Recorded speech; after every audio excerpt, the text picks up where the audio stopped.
Halo teman-teman kolektor saham, kembali lagi bersama saya di sini.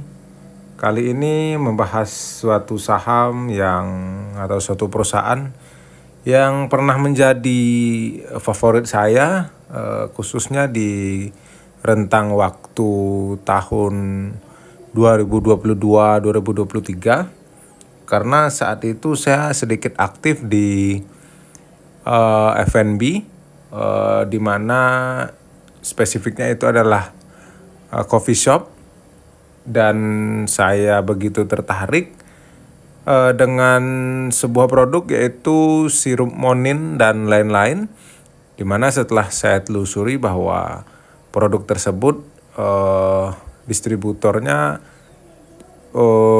itu ada di bursa, dan saya pelajari ketika itu masih setahun awal IPO ya kalau nggak salah, dan kinerjanya cukup oke, lumayan menjanjikan ya. Dan juga di sisi lain dia bagi dividen, lalu struktur pemegang sahamnya oke. Ya banyaklah indikator yang saat itu membuat saya yakin terhadap pertumbuhannya, dimana juga masa itu masa pemulihan dari COVID dan ekonomi juga bergejolak ya, mulai membaik, dimana itu juga berarti penjualan dan semua usaha kembali rebound. Oke.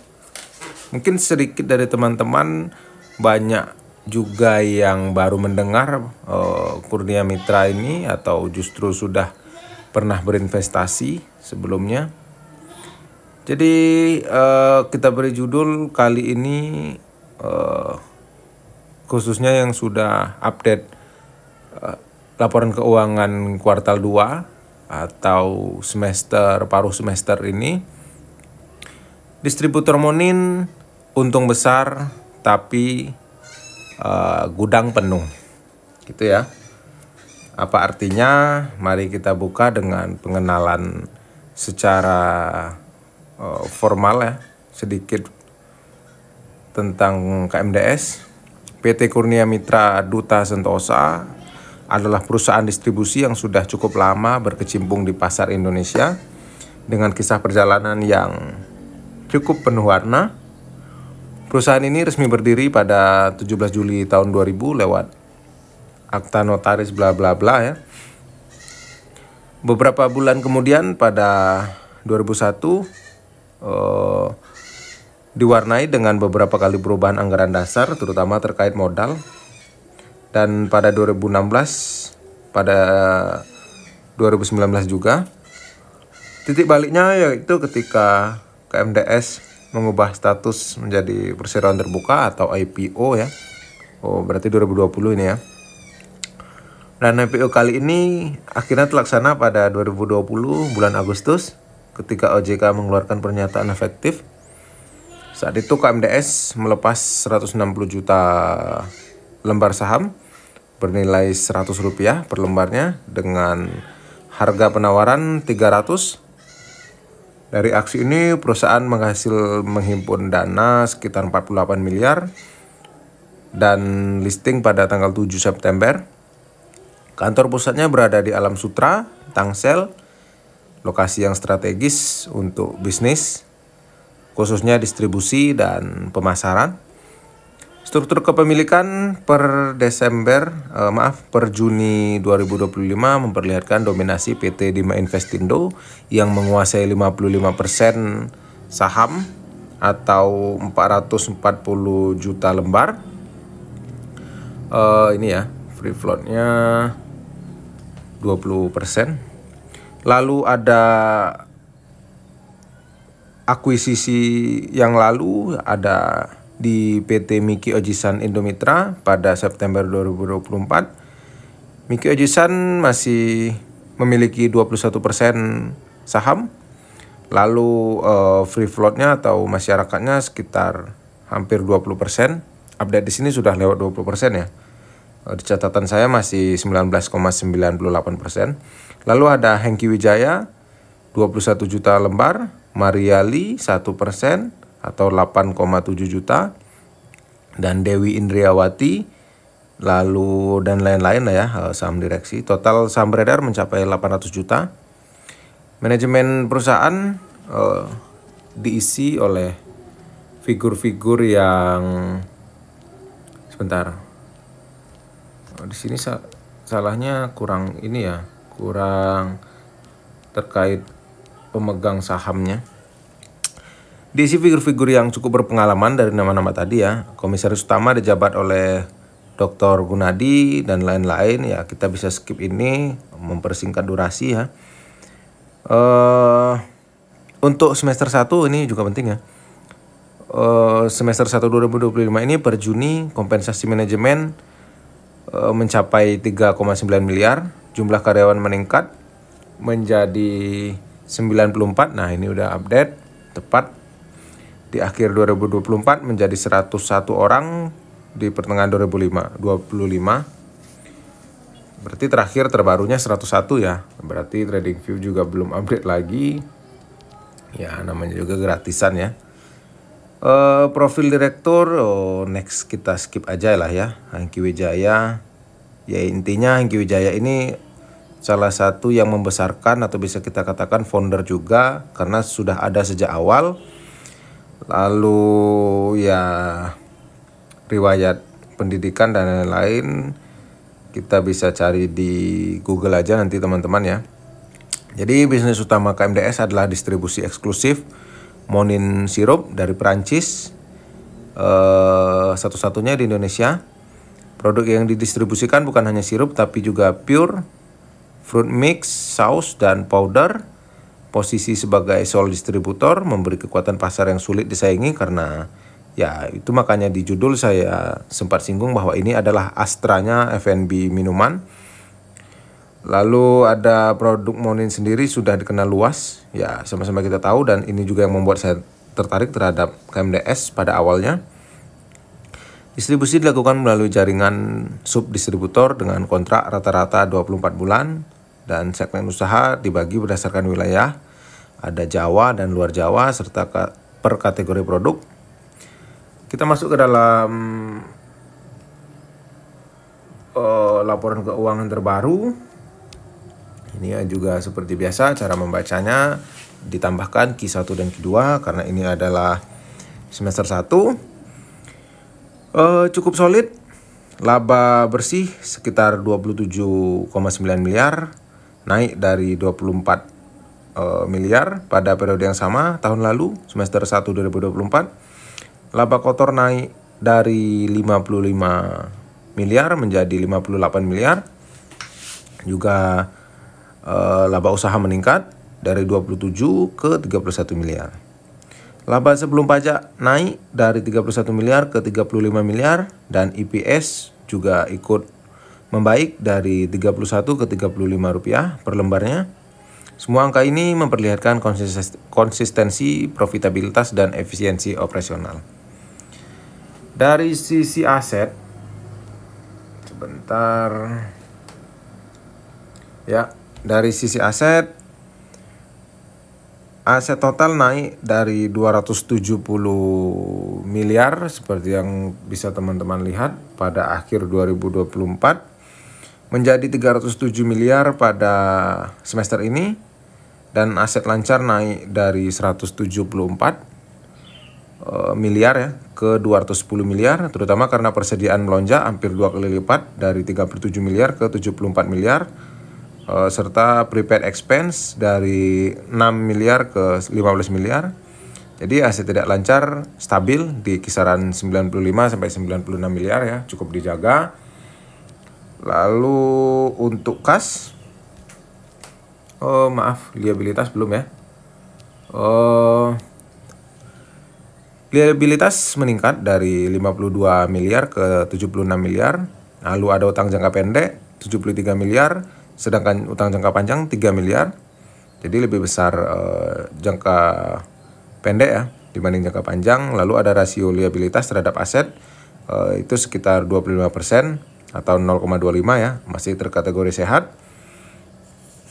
Namun ada satu anomali sebenarnya yang cukup besar lah, yaitu lonjakan utang jangka panjang jatuh tempo setahun dari 2,9 miliar ke 37 miliar.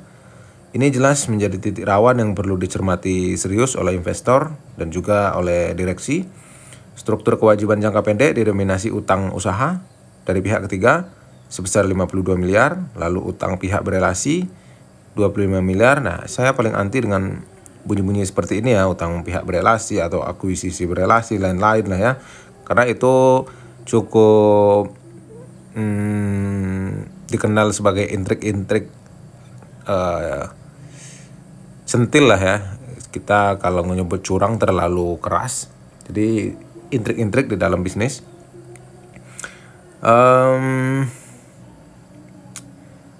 Ya, lalu ada beban akrual 15 miliar serta utang pajak 3,9 miliar, ya masih oke. Lalu kita masuk ke dalam kas, arus kas ya. Oke. Kas perusahaan sebenarnya naik dari 29 miliar ke 41 miliar, cukup signifikan ya. Lalu arus kas operasi mencapai 18 miliar, naik lumayan jauh dari 7 miliar di periode yang sama pada tahun lalu, semester 1 2024. Dan arus kas investasi minus 0,3 miliar untuk belanja aset tetap, ya biasa ya, modal kerja. Lalu sedangkan arus kas pendanaan minus 18 miliar karena pembayaran dividen tahun lalu ya.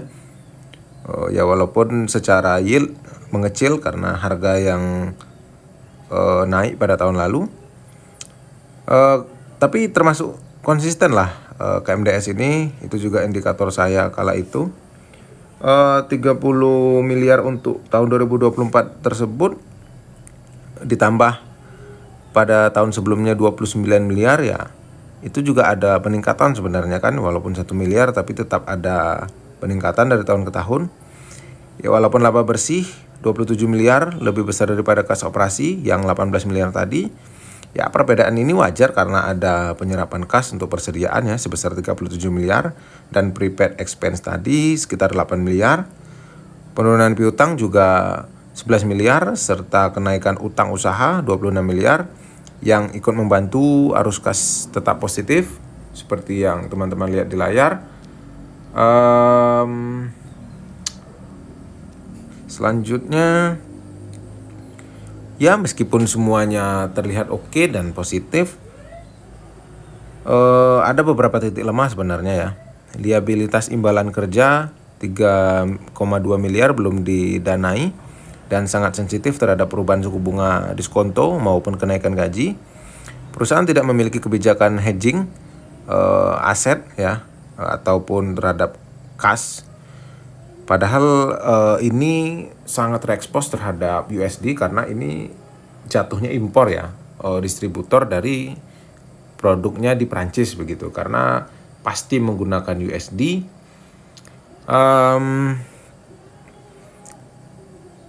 Ini bisa berakibat atau beresiko nanti perusahaan akan menanggung rugi kurs seperti ya tahun lalu 1,2 miliar dan yang terbaru ini 1,29 miliar ya. Dan cadangan kerugian piutang melonjak dari 57 juta menjadi 430 juta, cukup signifikan. Ini menandakan risiko kredit yang meningkat. Kontrak distribusi Monin hanya berlaku 2 tahun terakhir, diperbarui tahun lalu pada bulan Juni sehingga akan berakhir Juni tahun depan 2026. Dan kontrak subdistributor juga mayoritas habis pada 2026. Jadi 2026 termasuk menjadi katalis kunci nantinya. Investasi asosiasi di PT Formosa Ingredient Factory yang juga sudah listing ya dengan kepemilikan 23% justru menyumbang rugi karena kita tahu emiten tersebut terus merugi ya. 1,9 miliar cukup terasa di perusahaan sekelas ini setelah sebelumnya rugi 1,3 dan justru ruginya malah meningkat ya. Dan pendapatan non operasional juga melemah, pendapatan keuangan turun dari 2,64 miliar ke 1,1 miliar, dan di pos lain-lain berbalik dari surplus 39 juta menjadi rugi 1,33 miliar. Nah, ini juga di beberapa tahun terakhir saya juga karena melepas ini karena semenjak di atas 2022-an ya menjelang 2023, saya memperhatikan perusahaan ini lumayan banyak intrik dan mencurigakan ya. Ya ini asumsi pribadi sejauh analisa saya. Jadi saya memutuskan untuk tidak lagi memegang KMDS ini. Di balik perjalanan KMDS ini sebenarnya ada pengaruh yang cukup besar dari Dima Indonesia atau Dima Group ya. Perusahaan ini sudah lama, tahun 53, dikenal sebagai distributor premium di Indonesia. Mereka pernah atau masih mendistribusikan produk-produk besar seperti Diageo, Pokka, Sapporo yang snack itu ya, Evian, Julie hingga Bollinger. Ya mungkin teman-teman masih asing juga. Kegiatan bisnis Dima Group meliputi impor ya, kita bisa skip lah ya. Tapi intinya perusahaan ini perusahaan besar. Karyawannya 1.000 sampai 5.000 orang. Pada 2024 mereka mengakuisisi 55% saham KMDS ini dengan nilai sekitar 185 miliar atau 420 per lembar saham, di mana hari ini sudah sekitar 70% lah ya plusnya. Dari sisi kredit, Dima memiliki rating B2 dengan probabilitas gagal bayar sekitar 0,1%, meski sempat tertekan pada 2022. Hari ini keuangannya mulai membaik. Beberapa ulasan karyawan menyebut tantangan internal seperti turnover tinggi di tim, khususnya tim sales dan tim yang perlu diperbaiki katanya, yaitu seperti sistem yang berjalan. Tapi produk yang ditangani sebenarnya berkualitas dan memberi pengalaman berharga di industri ini karena sudah lama lah ya. Dividen, habis bayar dividen ini tahun ini bulan 6 ya, tanggal 19. Jadi sebenarnya KMDS ini punya fondasi bisnis yang kuat dengan keunggulan distribusi eksklusif khususnya Monin di Indonesia. Labanya masih stabil sih sejauh ini saya akui, lalu kas yang sehat dan selalu dijaga. Likuiditas juga terjaga dan dividen yang konsisten. Namun resiko seperti lonjakan utang jatuh tempo, persediaan yang terlalu banyak dan bisa-bisa menjadi beban ya, karena kita tahu barang-barang atau produk seperti ini memiliki jangka waktu. Jadi walaupun ini salah satu trik biasanya perusahaan impor ya, ketika kurs rendah mereka menumpuk persediaan supaya menghindari atau menciptakan keuntungan ke depannya, tapi mereka juga harus punya perhitungan karena produk-produk ini memiliki jangka waktu. Liabilitas imbalan kerja juga salah satu resikonya walaupun belum kelihatan ya. Rugi cadangan piutang, kontrak jangka pendek, serta investasi asosiasi yang merugi bisa jadi sandungan yang serius seperti yang di Formosa. Ya sarannya atau masukannya mungkin jika dalam sekian waktu tidak memberikan dampak positif ya lebih baik di-cut ya daripada terus menggerus keuntungan. Dengan dukungan Dima Group sebagai pengendali utama dan kombinasi kepemimpinan Hengki Wijaya tadi ya sebagai direksi serta pengalaman panjang direksi-direksi yang lain, sebenarnya KMDS masih punya peluang yang sustain dan bertumbuh lebih tinggi asalkan semua risikonya bisa dikelola dengan baik dan juga intrik-intrik yang walaupun hanya sebatas kecurigaan investor seperti yang saya lihat itu bisa dihindari. Intinya dari pembahasan kali ini adalah KMDS terlalu banyak menumpuk barang, entah itu disengaja ataupun tidak disengaja. Ya kalau tidak disengaja berarti ada sales yang mandat atau distribusi yang kurang lancar, atau juga bisa jadi pelanggan yang berkurang dan lain-lain. Ya, intinya itu harus diselesaikan dengan cepat. Tapi pada akhirnya kita harus mengakui bahwa ini salah satu perusahaan yang bagus, dikelola dengan baik dan memiliki potensi tentunya. Jadikan ini sebagai referensi. Ini bukan ajakan jual beli.